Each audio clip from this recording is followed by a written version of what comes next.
السلام علیکم ورحمۃ اللہ وبرکاتہ نحمدہ ونصلی علی رسولہ الکریم اما بعد فاعوذ باللہ من الشیطان الرجیم بسم اللہ الرحمن الرحیم۔ دوستان محترم، آج کا جو ویڈیو ہے عدت کو لے کر، عدت کرنے والی عورت کس طرح سے رہے، کون کون سے کپڑے پہن سکتی ہے، کیا عدت والی عورت سر میں کنگھا ڈال سکتی ہے، کیا عدت والی عورت سر میں تیل ڈال سکتی ہے، کیا عدت والی عورت ہاتھوں میں انگوٹھی پہن سکتی ہیں، کیا عدت والی عورت نیا کپڑا سلوا کر پہن سکتی ہیں، کیا عدت والی عورت گھر سے باہر جا کر ڈاکٹرز کو دکھا سکتی ہیں، اور ساتھ ہی ساتھ یہ بھی بتاؤں میں آپ کو، کیا عدت والی عورت ایک جگہ کے علاوہ پورے گھر میں گھر کی چھت پر گھوم سکتی ہیں، کیا عدت والی عورت فون سے بات کر سکتی ہے، کیا عدت والی عورت لپسٹک، لپ گلوس، چہرے پر کریم، ہاتھوں میں مہندی، یہ سب چیزیں کر سکتی ہیں۔ اسی پر گفتگو ہوگی انشاءاللہ تعالی، آپ مکمل طریقے سے سمجھ جائیں گے، اور جب سمجھ جائیں تو اس ویڈیو کو آگے شیئر کریں، چینل کو ضرور سبسکرائب کر لیں۔ عدت کرنا بہت ضروری ہے، عدت جو عورت نہیں کرتی ہے وہ گناہ گار ہوتی ہے۔ قرآن و حدیث میں عدت کا ذکر آیا ہے، جو عدت نہیں کرے گی وہ بہت سخت گناہ گار ہوگی، اور اس کے شوہر کی روح کو بھی تکلیف پہنچے گی۔ کچھ عورتیں کہتی ہیں کہ پریشانی ہے، کوئی کھانا بنانے والا نہیں ہے، تو کیا رات رات کی عدت کر سکتے ہیں؟ یہ بھی غلط ہے۔ عدت رات دن ملا کر کری جاتی ہے۔ کچھ عورتیں کہتی ہیں کیا 40 دن کی عدت کر لو یار، 40 میں تک، لیکن یہ بھی غلط ہے۔ 40 دن کی بھی کوئی عدت نہیں ہوتی ہے۔ انتقال کی عدت 4 مہینے 10 دن کی ہوتی ہے، رات دن لگا کر، اور اگر کسی طلاق کی عدت ہے تو وہ 3 مہینے۔ اب سوال پیدا ہوتا ہے، کیا عدت میں عورت مہندی لگا سکتی ہے؟ تو میں آپ کو بتاؤں، عدت میں عورت نہ بالوں پر مہندی لگا سکتی، نہ ہاتھوں پر مہندی لگا سکتی، نہ پیروں پر مہندی لگا سکتی، کیونکہ یہ زیب و زینت ہے، اور زیب و زینت، خوبصورتی عدت میں منع ہے۔ اور اس کے بعد میں سوال آتا ہے، کیا عورت ہاتھوں میں انگوٹھی پہن سکتی ہے اور چوڑی پہن سکتی ہے؟ تو یہ بھی ہے کہ ہاتھوں پہ نہ انگوٹھی پہن سکتی، نہ کوئی چھلا پہن سکتی، اور نہ ہاتھوں میں چوڑی پہن سکتی۔ اور اس کے علاوہ عورت نیا کپڑا پہن سکتی ہے۔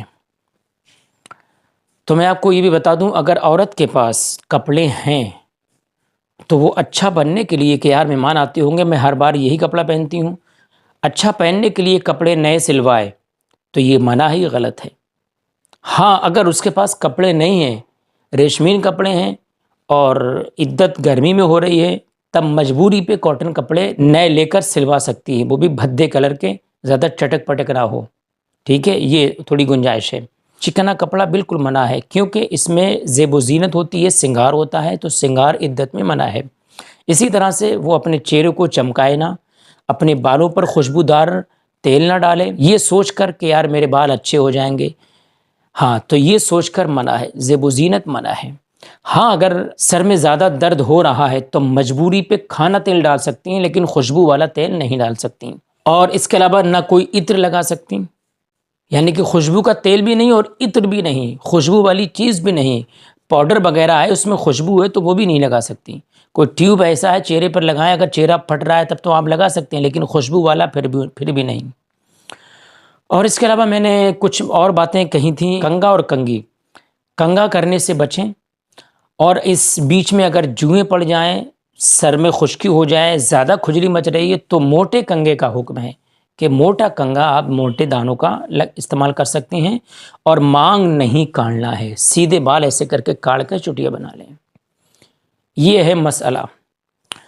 اور اس کے علاوہ عورت پورے گھر میں کہیں پر بھی رہ سکتی ہے، ضروری نہیں کہ ایک ہی کونا اس کے لیے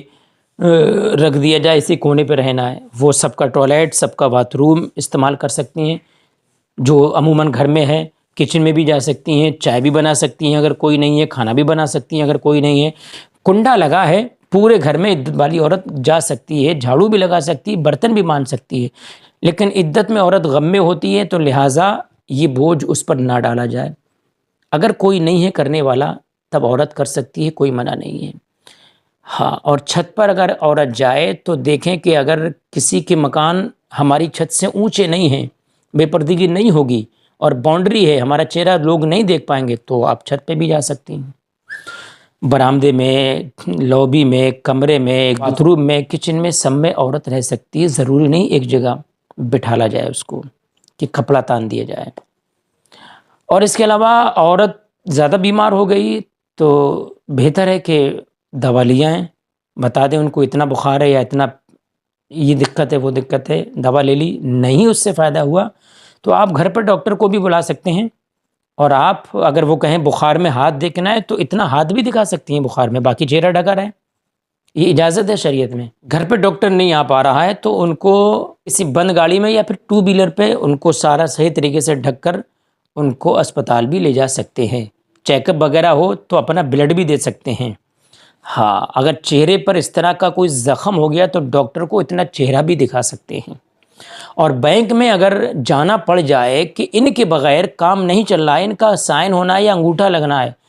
تو بینک میں جا کر بھی یہ کام کر سکتی ہیں۔ عدت میں کوئی کمی نہیں آئے گی، عدت ویسے ہی رہے گی جیسے عدت چل رہی تھی۔ عدت کب سے کب تک رہتی ہے تو میں آپ کو یہ بھی بتا دوں،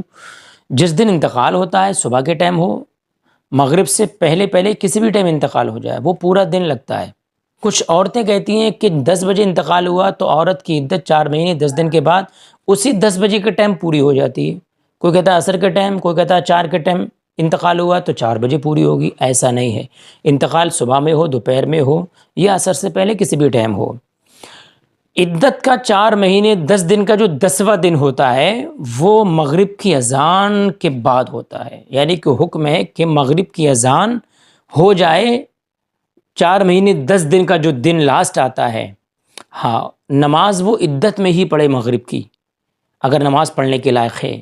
نماز کے بعد باہر آ کر اپنے سب کے سامنے بیٹھ سکتی ہے، وہ بھی گھر کے لوگوں کے سامنے۔ عدت مغرب کی نماز کے بعد پوری ہوگی، اذان ہوتے ہی پورا دن مکمل ہوگا۔ ٹائم سے مطلب نہیں ہے، دن پورا کرنے سے مطلب ہے، دن پورا ہوگا مغرب کے ٹائم، ٹھیک ہے۔ 4 مہینے 10 دن،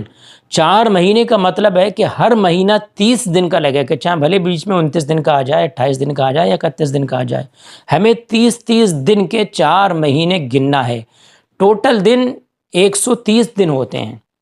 تو جس دن انتقال ہوا جو تاریخ ہوتی ہے اس تاریخ سے آپ 130 دن گن لیں، وہ آپ کی عدت پوری ہو جائے گی۔ ہاں، یہ ہے عدت کا مسئلہ، اس بات کا خیال رکھیں۔ اور جو میں نے بتایا ہے وہ میرے پاس حضرت علامہ مفتی مولانا تطہیر صاحب کی کتاب ہے، اس کے حوالے سے بتایا، کوئی ایسا نہیں کہ میں نے اپنی طرف سے بتایا ہے۔ ہاں، حدیثوں میں جو آیا ہے، جو کتابوں میں آیا ہے، علماء دین نے جو بڑی بڑی کتابیں لکھی ہیں اس میں جو آیا ہے اسی کا مطالعہ کر کے اسی کو پڑھ کر میں نے آپ تک یہ باتیں پہنچائی ہیں۔ آپ ان باتوں کو آگے بھی شیئر کریں گے تو آپ کو اس کا بھی ثواب ملے گا، ٹھیک ہے دوستو۔